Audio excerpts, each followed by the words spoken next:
yana boshqalardan jang boshlanib ketadi.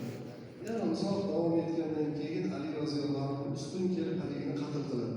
Keyin so'rashadi, nima endi birinchi safar qayerda o'ldirib qo'ysangiz bo'lardi, yiqilib qoluvdi deganda aytadiki, haligi yuzimga tupurganda achchig'im chiqib, haligi o'ldirsam nafs uchun bo'lib qolmasin deb, Xudo uchun bo'lmay qoladi, nafs uchun bo'lib qoladi deb ketib bordim deydi. Keyin niyatimni to'g'rilab kelib, keyin Alloh uchun uni o'ldirdim degan. Ya'ni ixlos. Xolis bo'lsin, Alloh uchun bo'lsin deb ixlos. Xo'p. Ko'rsatingchi. Hozirgi savolni javobiga shunaqangi bir voucher debdi. Voucher degani bu kim savoliga javob topsa, shuni yutib olsa, Hikmatullohning kiyim do'konidan 2000 so'mlik kiyim olsa bo'lardi. Telefon nomerlari ham bor ekan. Xo'p, savolni yaxshilab eshitamiz. Sizlar hushyor qilinglar. Bir kishi haqida Payg'ambarimiz alayhissalom kimning mana shunday tog'asi bo'lsa ko'rsatsin deganlar. Kimga ishora qilib Payg'ambarimiz aytganlar? Kim? Talaba o'z masjid xodimlaridan emas. Kim? Siz biror bilingmi? Sa'd ibn Abi Waqqos.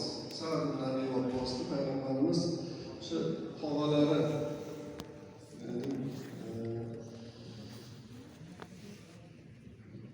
ya'ni tog'am deb faxrlanganlar. Kimning shunaqa tog'asi bor deb aytganlar. Keyingisi nima savol? Qiro lavha kalami. Xo'p, eshitib turinglar.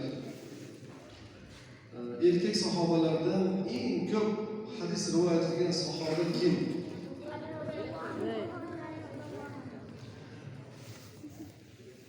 Kim?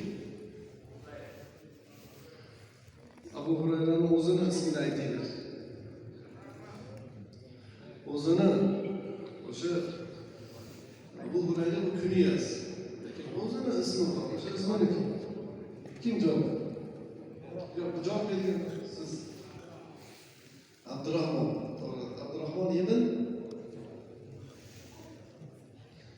ibn Sohib. Ayollar, ayollardan eng ko'p hadis rivoyat qilgan qaysi sahobiya? Sizlar ustun orqasida kim bor? Qancha hadis rivoyat qilgan? Bir chamalab aytingchi. 10 mingdan oshib? Yo'q, juda ko'p aytibsiz. Qancha?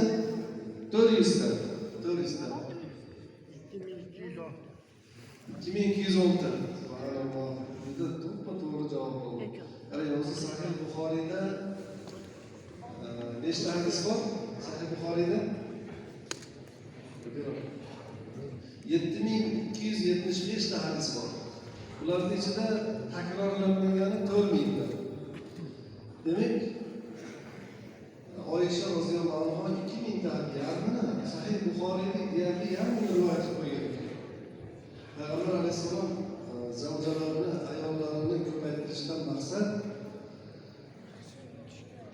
shu islom dinini yetkazishlik odamlarga. Mana ummatning yoshi 60 dan 70 orasida, yana ham mana yoshi o'zlariga borib qoladi, tezroq yetkazib olaylik deb ayollarga uylanib ularga shu sunnatni yetkazib, dinni yetkazishga harakat qilganlar. Din dushmanlari bo'lsa, buni boshqacha odamlarga dindan, payg'ambarimizdan odamlarni afsalasi sovutishlik, yomon ko'rsatishlik uchun har xil yomon so'zlar tarqatishadi. O'zi aslida ummatda yoshi 60 bilan 70 orasida yana oz qoldi, tezroq dinni yetkazib olaylik deb o'sha niyatda ayollarni ko'paytirganlar.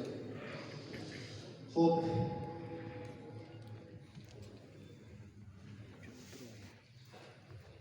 Payg'ambarimiz sollallohu alayhi vasallamni ikkita qizlarini, ya'ni o'zi yer yuzida bitta payg'ambarning ikkita qiziga uylangan yagona sahoba bor ekan.